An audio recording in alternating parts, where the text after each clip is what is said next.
I never really understood it, but digicams seem to be quite popular these days and are fetching very high prices. Initially, I started collecting digicams because I was ironically looking for a compact camera that was really fun to use. I never would have expected that digicams could actually be resold for such high prices. I wasn't even aware of the rise in popularity when I bought my first digicam. I was only focused on growing my own collection at that point. But then I started to notice that prices for these digicams began to rise, and more YouTubers started to talk about how digicams are the new film cameras or something.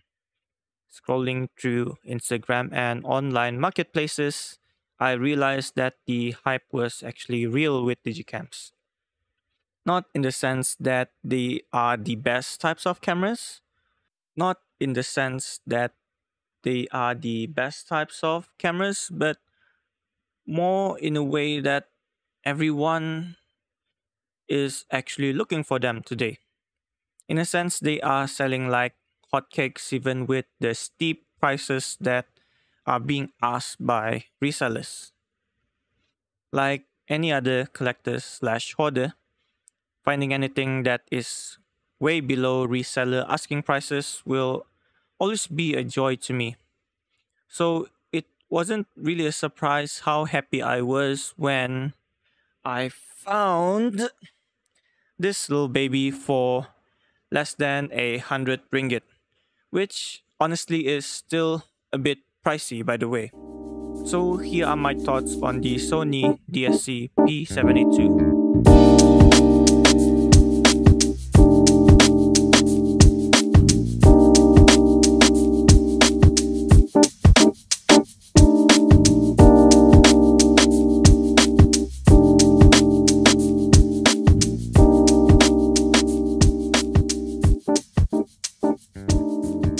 I'm not gonna focus too much on the tech specs of this camera, just a bit of info here and there.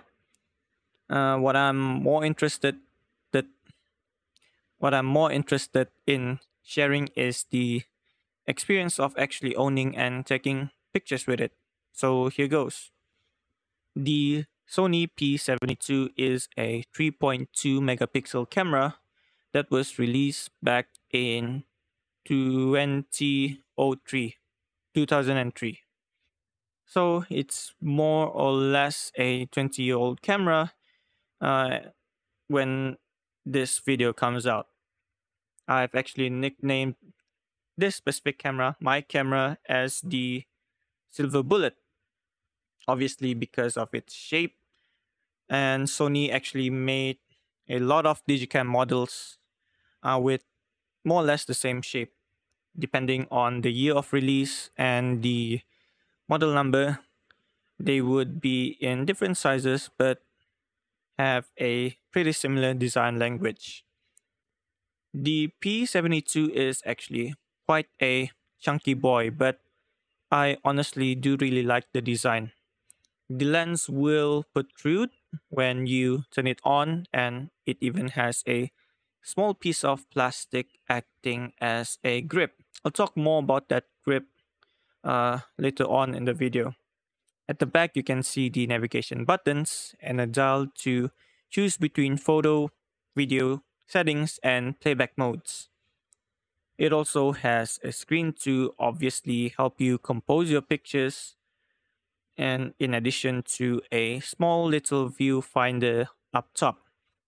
There's a rubber piece that doubles as a grip for your thumb, and also a flap to hide the USB ports too. On top of said rubber piece, they are the zoom in and out buttons. I'm not sure the exact crop factor or sensor size, but this has a full frame equivalent uh, in range of approximately 39 to 115 millimeters. This camera takes two AA batteries and Sony's proprietary memory sticks, which are really hard to find today. I did get this with a 128 megabyte stick included, but my computer detected some viruses in it and I couldn't get rid of them. So I had to resort to using a 32 megabyte stick instead, ones that I bought for my other Sony digicams.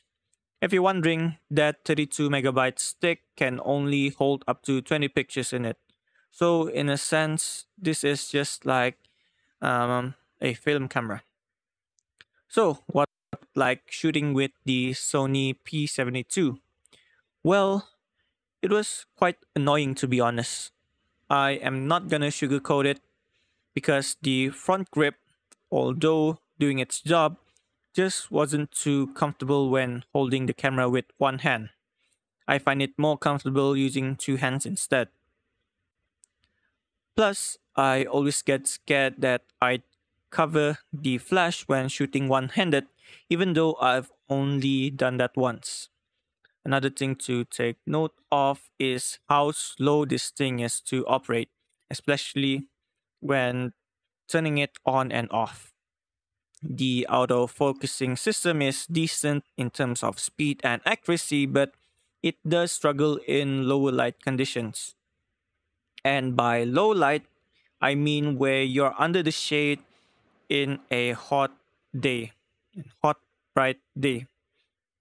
The saving grace is you can actually set it to a manual zone focusing mode so you don't have to wait for the autofocus.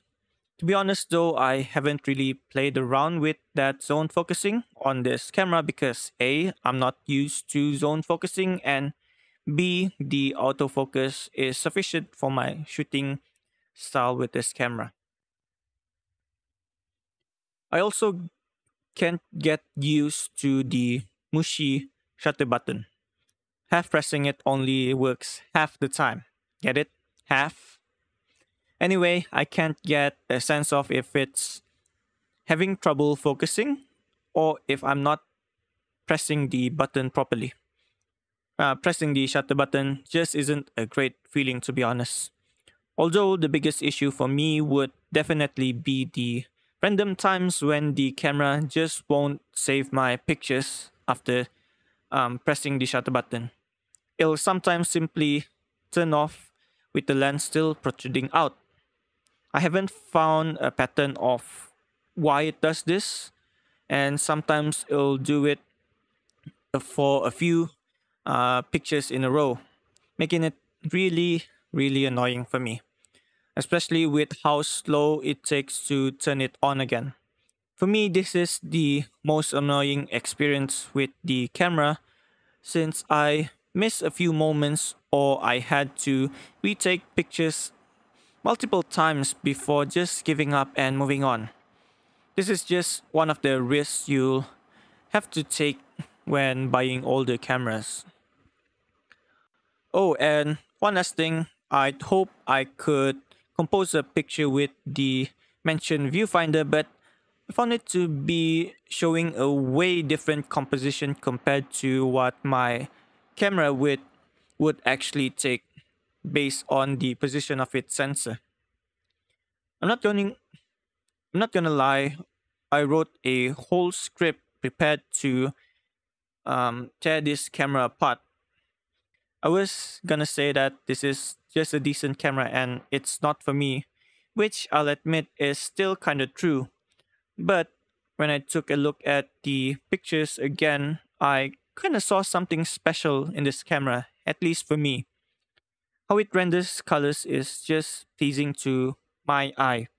Not all the pictures came out looking wonderful, straight out of camera like the ones I'm showing you now, but I just love how the reds and greens look at in these examples. Some of the pictures did need a bit of work to make it pop just that little bit. For example, the blues kind of look grayish in most of these pictures straight out of the camera.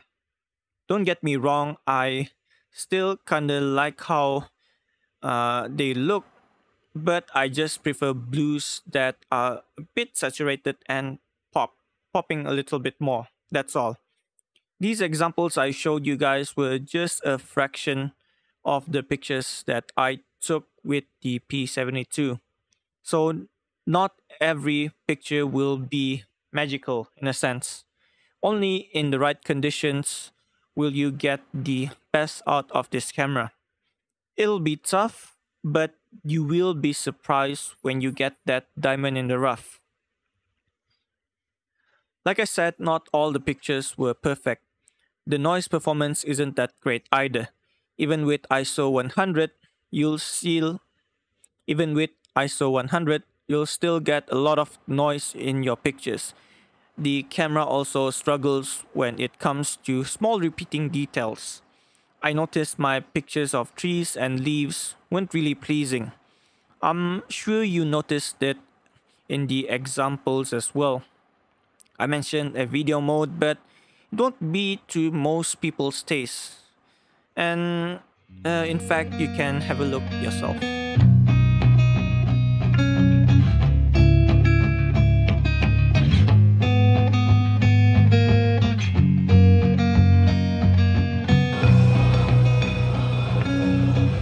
If you're looking for a substitute to your film camera with a digicam, I'd say this camera would give a very close experience.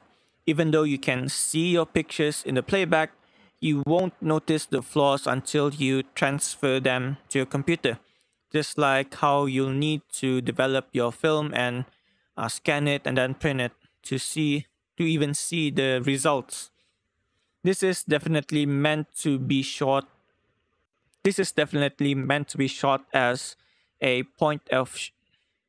This is definitely meant to be shot as a point and shoot camera because it is one. Obviously, you won't be dialing in your settings or composing your street scenes like a pro with it.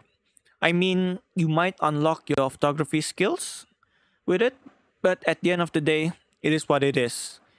An early digital point and shoot camera. I can't really tell you to get this or to skip this camera because that's your own preference.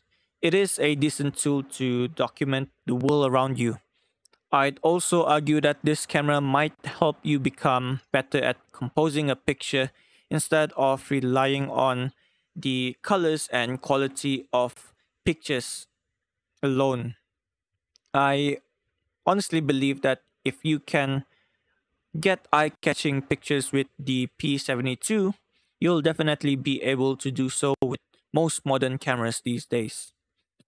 And as cool as it looks and as decent as it is for a camera, the P72 is just not the camera for me. And that is fine. I'm sure that many other people would love the experience of using this camera. I still love how it rendered some of the colors when in ideal conditions, and I like how I could still save some of the pictures when putting them through light edits.